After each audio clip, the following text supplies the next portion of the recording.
Olá, nós estamos fazendo um estudo sobre a Carta sobre o Humanismo de Heidegger, de 1946, publicada em 1947. Nós já vimos na primeira aula como este texto surgiu ocasionalmente de uma carta de Jean Beaufret, da França, para Heidegger, perguntando-lhe como restituir um sentido à palavra humanismo. Nós vimos que Heidegger não responde diretamente à pergunta, mas a redimensiona tentando pensar os seus pressupostos.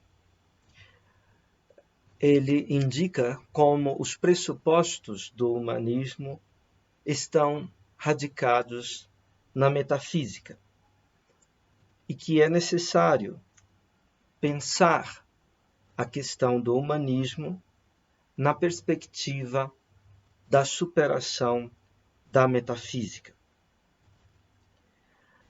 Nós começamos a ler a introdução feita pelo professor Emanuel Carneiro Leão, na edição de 1967, desta Carta sobre o Humanismo no Brasil.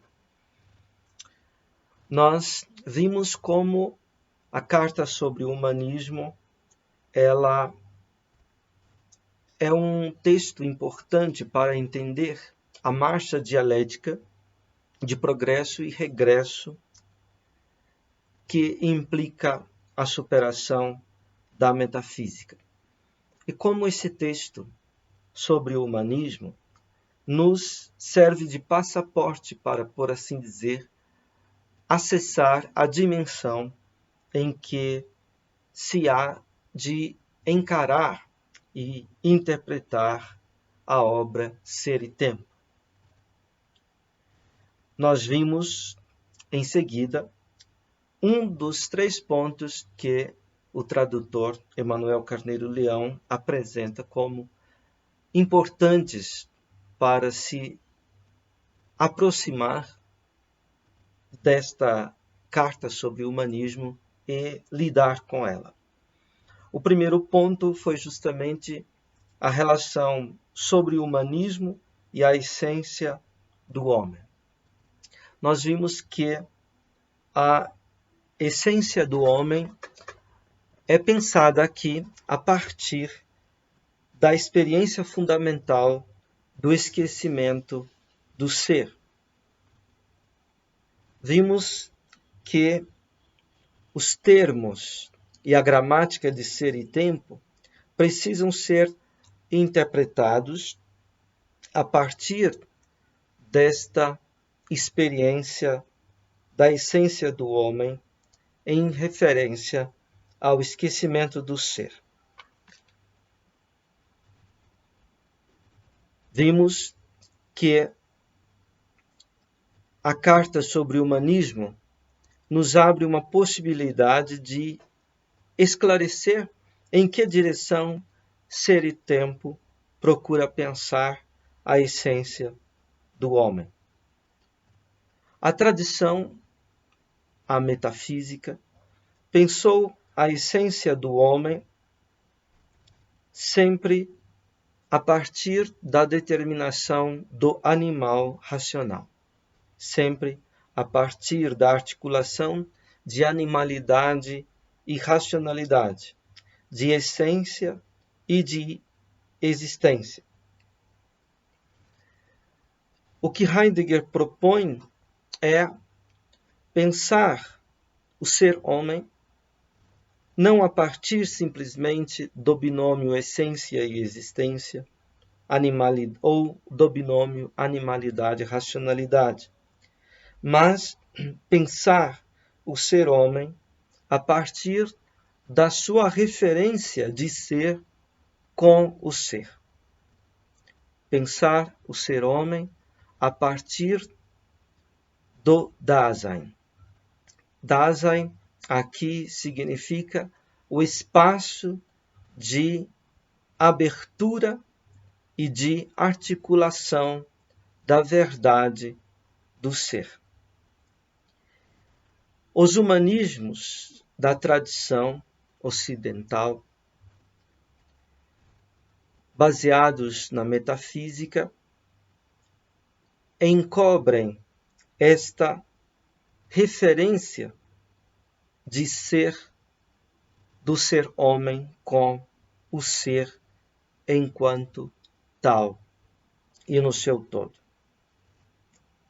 Nesse sentido que a ser e tempo, ao mesmo tempo que provém do horizonte da metafísica, ele conduz a pensar o ser homem para além, ou se quisermos, para quem desse horizonte da metafísica. Entramos então no segundo ponto destacado pelo professor Emanuel Carneiro Leão. Esse segundo ponto leva o título Sobre o Humanismo e a Essência da História.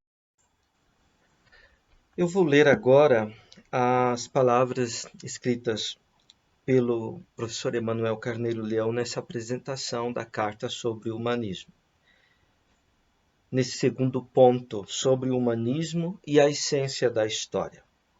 Ele diz: dentro da originariedade de um pensamento essencial, o homem não é um sujeito cuja subjetividade consiste em sujeitar às forças de suas perspectivas técnicas o ser dos entes, transformando-o na objetividade de simples objetos. No vigor de sua essencialização, o homem é a locanda em cujo espaço se desdobra a verdade dos entes. É no homem, como locanda do ser, que os entes encontram lugar para serem o que são. Pois tanto a abertura da locanda como o desdobramento das possibilidades dos entes são instalados pela dinâmica de estruturação do ser. O ser é como ser, estruturando a verdade dos entes na essencialização do homem enquanto referência do ser. Bom, primeiramente temos aqui uma negação daquilo que é talvez a nossa compreensão usual do homem hoje, em nossa época. Nós estamos habituados a compreender o homem como sujeito. A palavra sujeito vem do latim subjectum, que significa o que está lançado ou posto por debaixo, o que está subjacente, como suporte, como substrato, como fundamento. Na época moderna, o homem que se experimenta a si mesmo a partir da egoidade, do eu, se põe a si mesmo como sujeito da representação do mundo, dos objetos que, de alguma maneira, pertencem ao mundo. O homem como ego cogito, eu penso, ou como ego volo, eu quero. O homem assim aparece como sujeito, o ser homem como designado por essa subjetividade, isto é, pelo caráter de ser suporte, fundamento, subjacente à instalação do mundo. O mundo aparece como instalação da e para esta subjetividade do homem.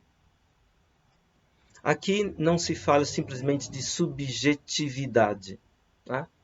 Aquilo que concerne e pertence ao subjetivo, àquilo que está na esfera do ego e de suas vivências. Aqui se fala de subjetividade. Esta noção de subjetividade, ela perpassa toda a história da tradição ocidental, toda a história da metafísica. Entre os gregos, o hypokeimenon, o subjacente por excelência, é a própria physis, é a própria natureza, a própria autoemergência, autoabertura, autoiluminação da realidade, que por si se desabrocha. É esta a subjetividade na qual se funda o pensamento grego. Depois, o pensamento medieval também tem na subjetividade o seu ponto de arranque e também o seu destino. Apenas que a subjetividade no pensamento medieval é a substância divina. É o ser em si daquele ente que é a partir de si. Aquele ente que é Deus, chamado Deus. No pensamento moderno, porém, a subjetividade agora pertence ao homem, ao eu penso, à capacidade que o homem tem de representar e também de trabalhar, elaborar o que lhe vem ao encontro ao modo de objetos. De modo que o homem, nos tempos modernos, passou a ser experimentado, sobretudo, a partir dessa experiência de subjetividade. O homem compreendeu-se como dominador do real, das forças da natureza e da história. O homem compreendeu-se como aquele que está destinado a sujeitar às forças de suas perspectivas técnicas os entes e o seu ser. Portanto, o relacionamento do homem com o real na modernidade é um relacionamento que se dá numa perspectiva, numa prospectiva técnica.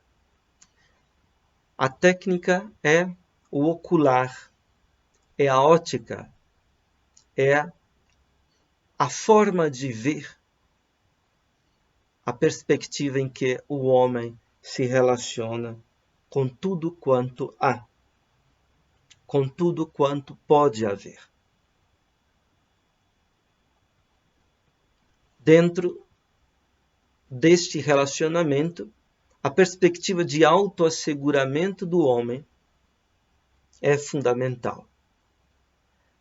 A perspectiva também de sujeição das forças da natureza e da história ao cálculo e à intervenção do homem. Bem, Ser e Tempo procura pensar o homem numa outra perspectiva, numa outra dimensão. O homem é pensado não simplesmente como sujeito a partir dessa experiência de subjetividade. Mas o vigor da essencialização do homem, o ser do homem, é pensado como Dasein, isto é, como o espaço de abertura e de articulação para a verdade do ser. O texto do professor Carneiro Leão usa a palavra locanda, isto é, uma tenda. O Dasein, né, a presença, o ser, o aí para o ser, é algo como uma tenda. Uma tenda que se abre para abrigar, acolher a verdade dos entes. Verdade aqui significa a revelação dos entes, a manifestatividade, a patência, digamos assim, dos entes. O homem aparece dentro desta nova proposta de pensamento como a locanda do ser, a tenda do ser. Tenda é abrigo sempre provisório, nômade. Tenda é sempre uma experiência de habitar que está a caminho, em viagem. O homem é um ser a caminho. É um ser que se instala sempre na provisoriedade do tempo, da história. No entanto, por onde o homem vai, ele leva consigo essa experiência da verdade dos entes e da verdade do ser. Ou seja, da revelação dos seres e da revelação do ser. Da manifestação do real e da auto-irrupção da realidade, autoabertura da realidade.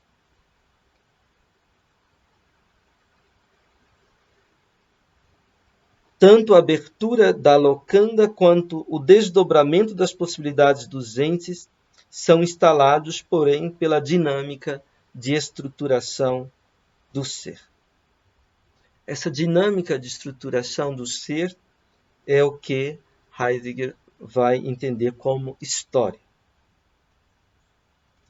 Diz o texto, o ser é como ser, estruturando a verdade dos entes na essencialização do homem, enquanto referência do ser. Bom, talvez nós fiquemos um pouco perdidos quando lemos essas palavras ou escutamos essas palavras, porque a noção de ser para nós hoje nos soa muito abstrata, muito vaga. Não é? Então, nós temos aqui que talvez fazer uma reflexão mais apropriada sobre esta relação do homem com os entes e com o ser. Nós vamos tentar esclarecer isso agora. Voltando a um outro texto de introdução do professor Emmanuel Carneiro Leão, um texto de introdução, de apresentação que está na obra Introdução à Metafísica. Nós vamos fazer agora uma quebra da nossa leitura da carta sobre o humanismo e ler alguns trechos desta apresentação que o professor Carneiro Leão faz para a introdução à metafísica. Eu tenho aqui a terceira edição da Introdução à Metafísica, na tradução do professor Emanuel Carneiro Leão, e vou ler, a partir da página 11, alguns trechos que podem nos ajudar a pensar a questão dessa relação do homem com os entes, ou se quisermos, com os seres, e com o ser. Ali, essa relação aparece como a dialética de imanência e transcendência. A relação com os entes como imanência, a relação com o ser como transcendência. O professor Carneiro Leão escreve: o homem não pode existir senão em comércio e comunhão com o mundo dos entes. Ente significa tudo que de algum modo é. O homem, as coisas, os acontecimentos, até mesmo o nada, enquanto é um nada, isto é, enquanto tem um significado, seja positivo ou negativo, para a existência. Incluindo o seu modo de ser, tudo que é um ente. E tudo que implica ou se refere ao ente e seu modo de ser é ôntico, adjetivo formado da palavra grega on, igual a ente. Bem, então nós temos essa palavra on, que em grego é particípio do verbo einai. O particípio é tanto uma forma nominal quanto uma forma verbal. Com essa palavra on se está dizendo seja uma experiência evocada por um verbo, o verbo ser, né? E nesse sentido, on significa o que está sendo. Nós traduzimos o particípio do grego para o gerúndio em português. Mas também on expressa algo de uma significação de um nome. Né? On é isto que é. Né? Isto é, nós podemos ver o ente de uma maneira dinâmica como o que está, o sendo, né? O sendo em todo o seu dinamismo, o real acontecendo, se dando, e podemos ouvir na palavra ente também o sentido nominal, designando isto que é. Bem,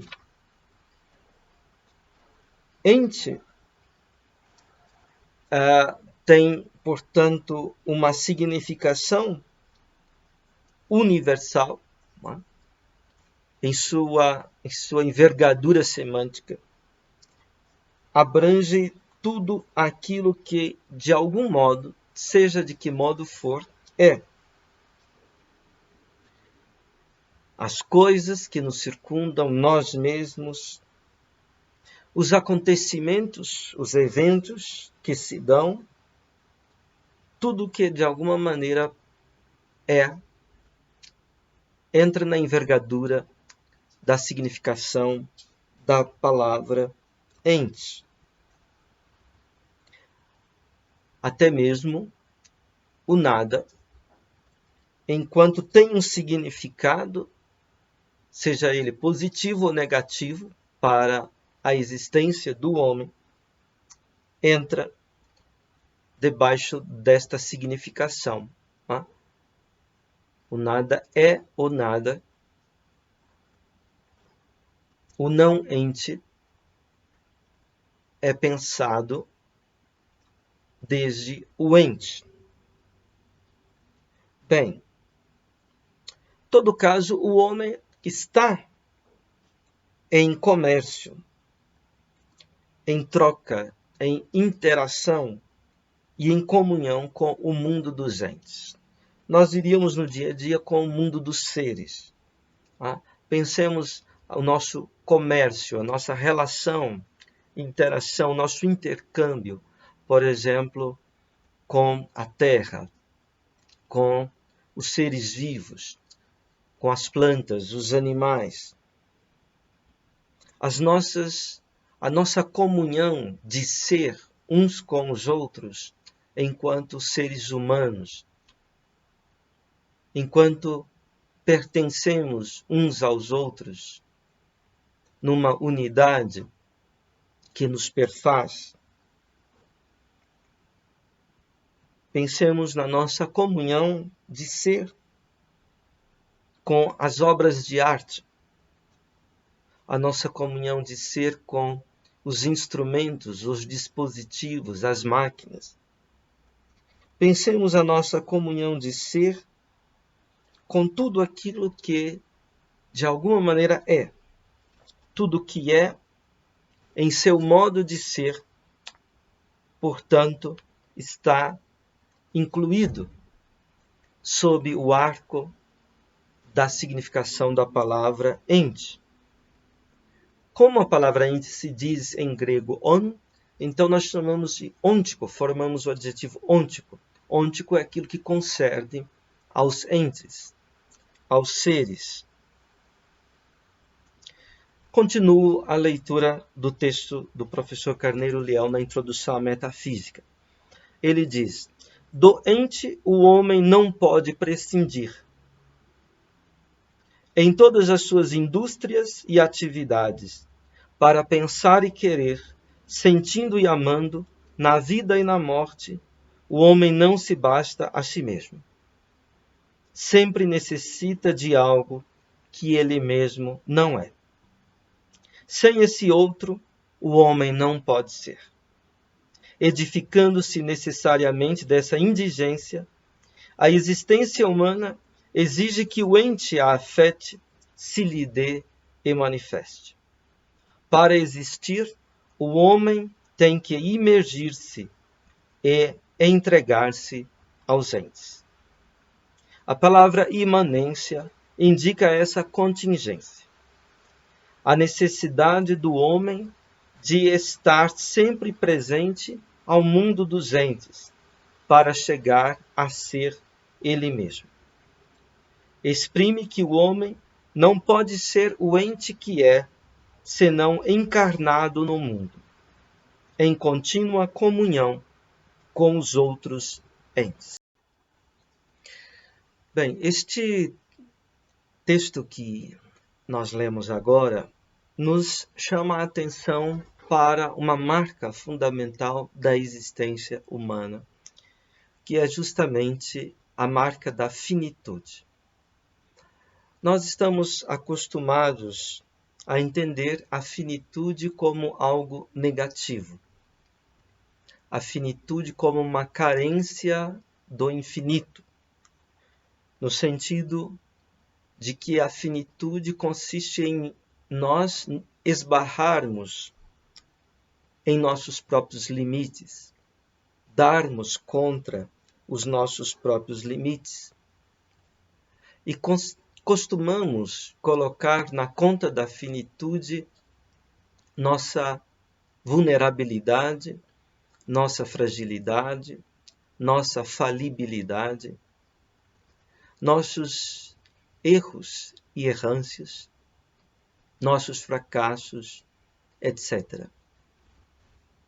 Bom, teríamos que entender, porém, a finitude de uma outra maneira. Nós somos finitos não porque tudo isto se dá conosco e com a nossa existência. Pelo contrário, tudo isto se dá conosco e com a nossa existência porque nós somos finitos. Mas a essência da finitude não está em tudo isto, na nossa limitação, na nossa mortalidade, vulnerabilidade, falibilidade.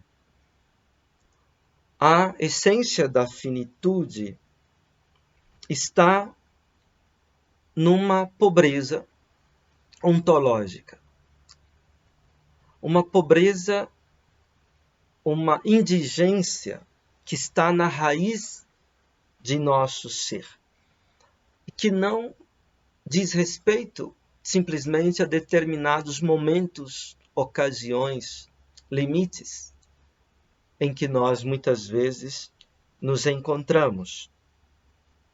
A finitude, ela é a estrutura essencial da experiência humana, a estrutura essencial da existência.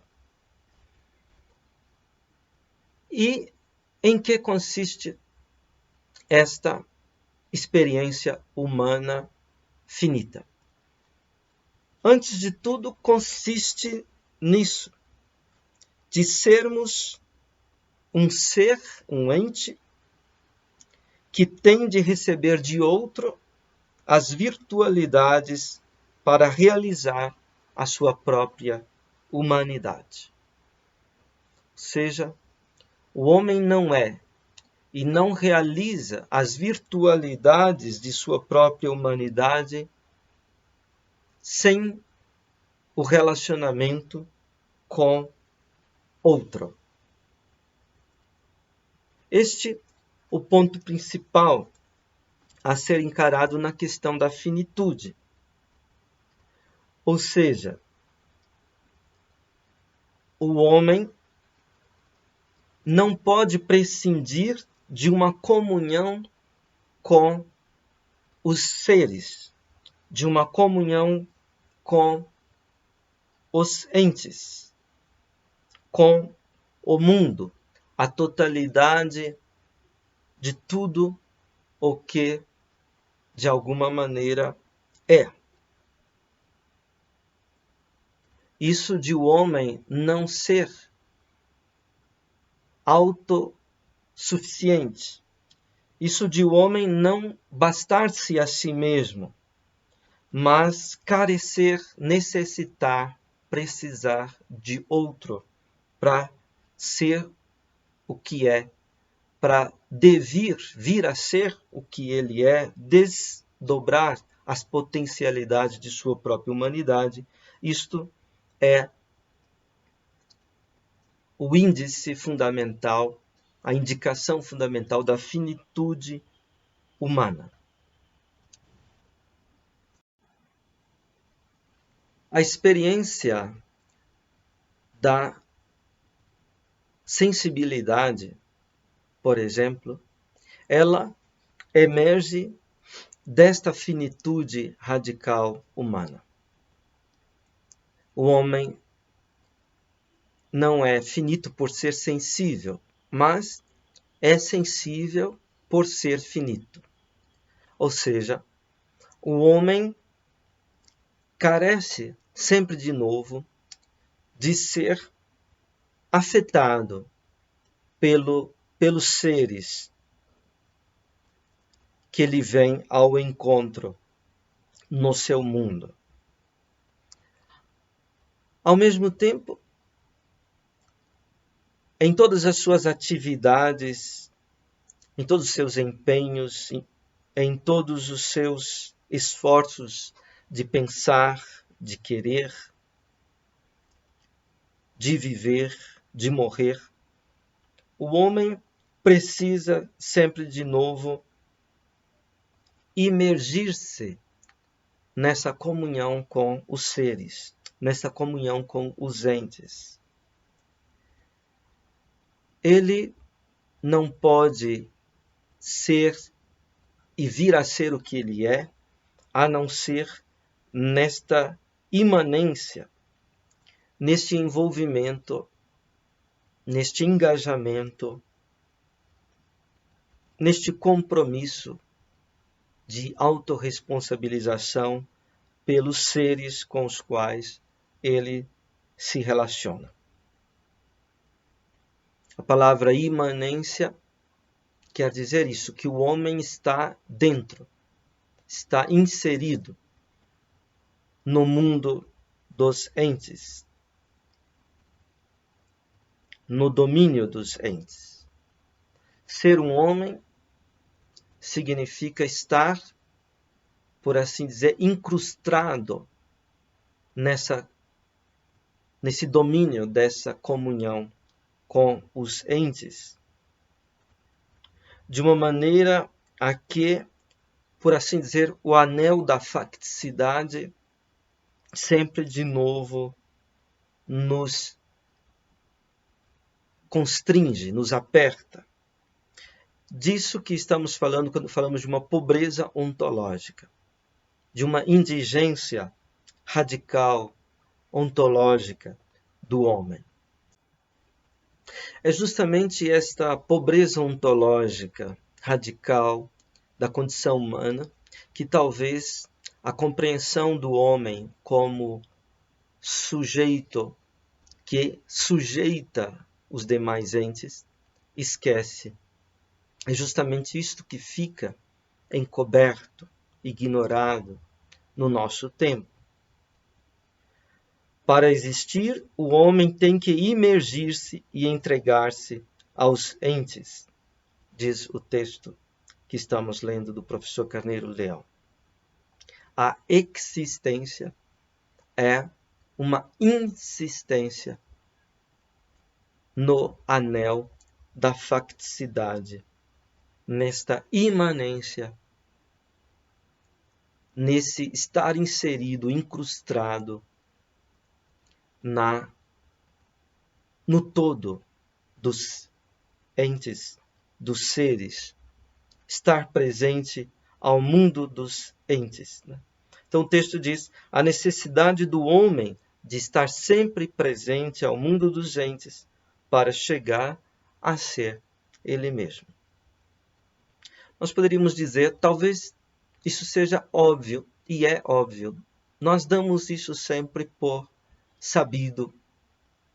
No entanto, pouco pensamos o sentido disso, desta imanência, desta imersão e da necessidade desta entrega do homem ao mundo dos entes. Uma outra palavra para dizer isto é a palavra encarnação. Que o homem não pode ser o ente que ele é, a não ser encarnado no mundo. A experiência do corpo, da corporeidade, ela se ilumina a partir deste caráter de finitude, de situacionalidade, de imanência da condição humana. Ser homem significa estar cada vez encarnado numa situação, numa circunstância, a partir do qual nós nos relacionamos com os seres, seja com os seres humanos, seja com os seres vivos, seja com todos os demais seres. Essa comunhão ontológica do homem com os seres todos é um a priori decisivo. Não é? Nós já estamos sempre abertos e lançados, abertos para e lançados nesta comunhão a priori com todos os seres. Por isso não podemos pensar o homem como um sujeito encapsulado em si mesmo. O homem é antes esta abertura de comunhão no ser com todos os seres. Esse é o primeiro aspecto da imanência, dessa relação do homem com os entes ou com os seres. O segundo aspecto é o da transcendência, no relacionamento do homem com o ser. O ser diz a transcendência no sentido daquilo que nos ultrapassa a todos nós. Eu leio o texto da apresentação, da introdução à metafísica. Diz o professor Carneiro Leão: A índole específica desse modo humano de ser reside na iluminação da imanência ao mundo pela luz do ser, na qual os entes aparecem em seu ser. Os animais em sua animalidade, os instrumentos em sua instrumentalidade, os homens em sua humanidade, etc. Assim, a palavra ser é ambígua. Uma vez significa o modo de ser do ente, a saber, que o ente é e aquilo pelo que ele é o que é. Outra vez significa o fundamento de possibilidade, em virtude do qual o ente se essencializa em seu ser, no primeiro sentido. Para distinguirmos essa dupla significação nitidamente, escrevemos sempre o ser tomado na segunda acepção, com maiúscula, e suas várias manifestações com a letra maiúscula. Bom, vamos tentar comentar isto. Não é? O modo humano de ser reside na iluminação dessa imanência ao mundo pela luz do ser. Heidegger vai falar da clareira do ser. A clareira como aquela abertura, aquele espaço livre que deixa irromper a claridade, que deixa passar a luz e sua luminosidade. Essa experiência do homem de ser iluminado pela luz do ser. Quer dizer, o homem se relaciona com tudo o que é, com o que ele é e com o que ele também não é, na forma de uma compreensão do ser. Ao se relacionar com os animais, por exemplo, o homem já compreende a priori a animalidade desses animais. Sabe de alguma maneira em que consiste o modo de ser dos animais. Quando o homem lida com instrumentos, ao simplesmente lidar com eles, ao simplesmente usá-los, o homem já compreendeu o modo de ser dos instrumentos, a sua instrumentalidade. Quando o homem se relaciona com os outros homens, nesse relacionar-se, ele já compreendeu a humanidade que está se dando em todo e em cada homem. De modo que o relacionamento do homem com o que quer que seja se exerce, ele acontece e opera desde uma compreensão do ser. Nisso nós temos a ambiguidade da palavra ser. Ser oscila aqui, na sua significação, entre dois sentidos. Nós chamamos ser a entidade do ente, chamamos ser aquilo que pertence, que concerne ao ente, isto que é. A tradição, a metafísica, a história da filosofia sempre falou do ser nesses termos. Assim, por exemplo, o ser foi diferenciado entre essência e existência. A essência como o modo de ser do ente.